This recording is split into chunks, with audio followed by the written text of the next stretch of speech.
নমস্কাৰ এই মুহূৰ্তত আহি পৰিছে অসমৰ লাখ লাখ মহিলাৰ বাবে ভাল খবৰ। ইতিমধ্যে ৰাজ্যৰ মুখ্যমন্ত্ৰী ডক্টৰ হিমন্ত বিশ্ব শৰ্মাই ডাঙৰ ঘোষণা কৰিছে যে অহা 1 এপ্ৰিলত লাখ লাখ মহিলাৰ একাউণ্টত সোমাই পৰিব লাখপতি বাইদেউ আঁচনিৰ প্ৰথম কিস্তিৰ ধন। প্ৰায় 26 লাখ মহিলাই লাভ কৰিব লাখপতি বাইদেউ আঁচনিৰ ধন। অহা 1 এপ্ৰিলত প্ৰতিগৰাকী মহিলাই বেংক একাউণ্টত লাভ কৰিব 10,000 কোটি টকা। অহা 31 মাৰ্চত প্ৰকাশ পাব লাখপতি বাইদেউৰ চূড়ান্ত তালিকা চাব বিচাৰিলে এটাকৈ কমেণ্ট কৰক, লগতে ইউটিউবত চাই থাকিলে চেনেলটো ছাবস্ক্ৰাইব কৰক আৰু ফেচবুকত চাই থাকিলে পেজটো এতিয়াই ফ'ল' কৰক। এতিয়া জনাম যে মহিলাসকলৰ বাবে ভাল আৰু বেয়া খবৰটো কি।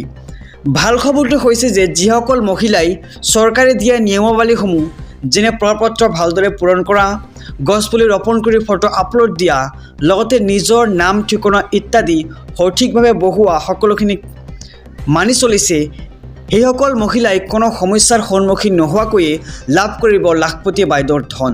কিন্তু যিসকল মহিলাই চৰকাৰে দিয়া নিয়মাৱলীসমূহ ভালদৰে মানি চলা নাই, সেইসকল মহিলাৰ নাম বাদ পৰিছে এই আঁচনিৰ পৰা।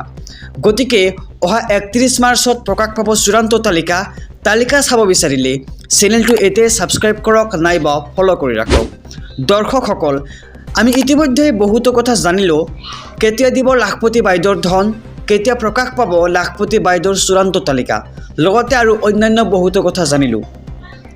গতিকে আমি এতিয়া জানিম যে কোনসকল মহিলাই লাভ কৰিব লাখপতি বাইদেউৰ ধন আৰু কোনসকল মহিলাই লাভ নকৰিব লাখপতি বাইদেউৰ ধন। প্ৰথমে জনাব বিচাৰিম যে কোনসকল মহিলাই লাভ নকৰিব লাখপতি বাইদেউ আঁচনিৰ ধন। চৰকাৰী চাকৰি থকা পৰিয়াল, 4 চকীয়া বাহন থকা পৰিয়াল, সাধাৰণতে দুটাতকৈ অধিক সন্তান থকা পৰিয়াল, ঘৰত বাছ ট্ৰেক্টৰ থকা পৰিয়ালে লাভ নকৰিব লাখপতি বাইদেউ আঁচনিৰ ধন।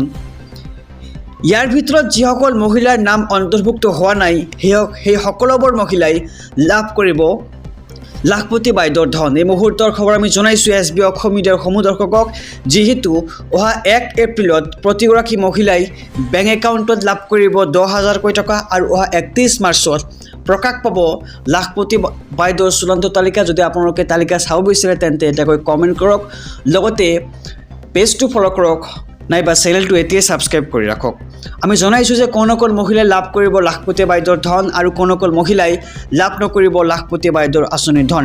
আমি এয়াও জনাইছোঁ যে যিসকল মহিলাই চৰকাৰে দিয়া সকলোবোৰ নিয়মাৱলী ভালদৰে মানি চলিছে, যেনে প্ৰপত্ৰ পূৰণ কৰা, গছপুলি ৰোপণ কৰি আপলোড দিয়া, লগতে অন্যান্য বহুতো কাম তেওঁলোকে ভালদৰে মানি চলিছে, তেওঁলোকে কোনো সমস্যাৰ সন্মুখীন নোহোৱাকৈ লাভ কৰিব লাখপতি বাইদেউৰ ধন। কিন্তু যিসকল মহিলাই ভালদৰে এইবোৰ কাম কৰা নাই, তেওঁলোকে কিন্তু লাভ কৰিবলৈ সক্ষম নহ'ব লাখপতি বাইদেউ আঁচনিৰ ধন অহা 1 এপ্ৰিল তাৰিখে।